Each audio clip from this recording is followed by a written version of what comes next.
Let's graph cosine.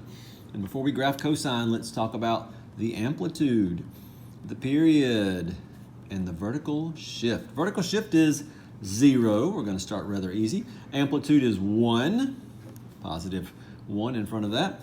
The period is 2 pi. When it's not, you'll know it. Trust me. Okay, we're going to do the next 3 problems in this video. Amplitude, period, vertical shift, amplitude, period, vertical shift. And I'm going to go ahead and start by listing all of these for all of these 3 cosine problems. Cosine, cosine, cosine, then we'll shift back to sine. So the amplitude in this case is not -1, it's still positive 1. The period is 2 pi, and the vertical shift is -1. Okay? Amplitude in this case is not -2, positive 2. Period is 2 pi. Vertical shift is -1. And now we'll jump in. Okay. Vertical shift is 0 in this case, so we start at 0. Amplitude is 1. You'll never go above this line. You'll never go below this line. And the period is 2 pi, so the full cycle is going to happen between 0 and 2 pi, but now things get different. Notice I'm back to the very first 2 problems we did actually. Started at the origin, 0, 0, 0, 0, same thing. It was just radians versus degrees. But now we're dealing with cosine. So where does cosine start? Basically, if I was to plug in a 0. Well, what is the cosine of 0? Cosine of 0 degrees, 0 radians, however you want to look at it, it's the x value, it's 1. So we're going to start at 1 there, okay? And let's just hit a few points as we go. And we know it's going to be a curve, kind of a wavy thing like this, so I don't want to make it all jiggity-jaggedy, but I'm going to get a few points. Let's find out what the cosine of pi over 2 is.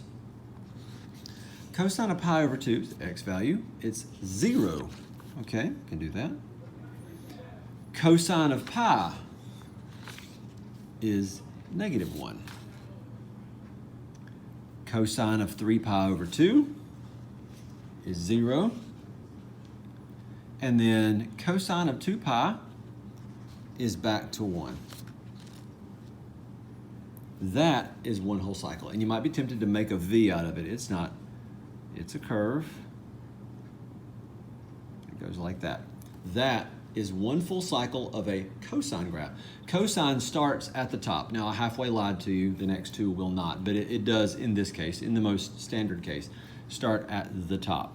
Now, we can draw 2 more periods, if you like, and go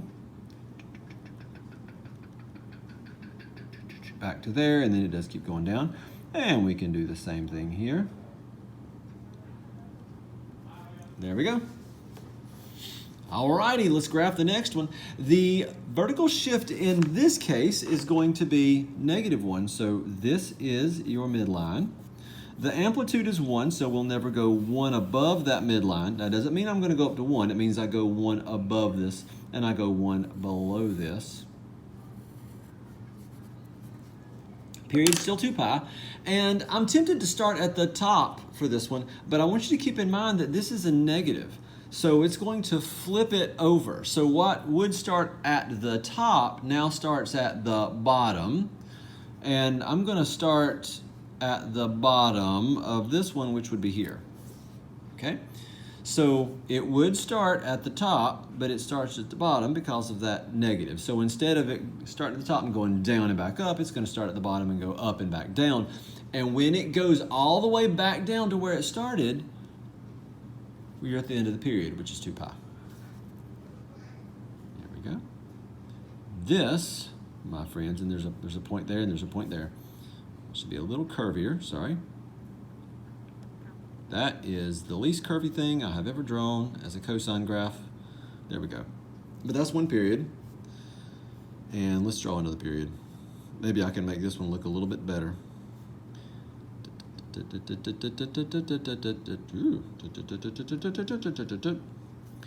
And then there's that.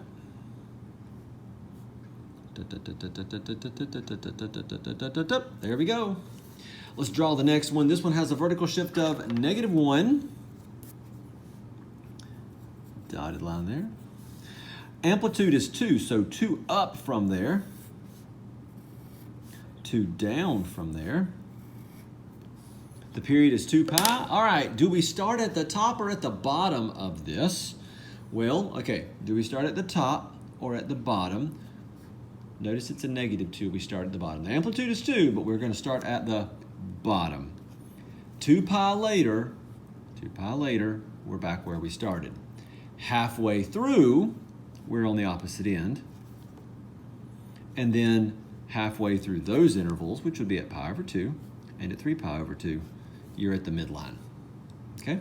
Notice you're at the midline, there and there, there and there, there and there. So this is going to be this curve right here. Often in the real world, there goes that phrase again, often in the real world, they won't use sine to graph things, they'll use cosine. Like if they want to demonstrate what some natural phenomenon is, like, you'll see this example later, like sunspots, like kind of solar flares, and not solar flares, but the sun gets spots on it. It's a little scientific thing that happens. Sorry, I'm trying to draw and talk at the same time. It's difficult. And they come in cycles. Like some years you're going to have more, some years you're going to have less. And often when they do that, they will use cosine to graph it.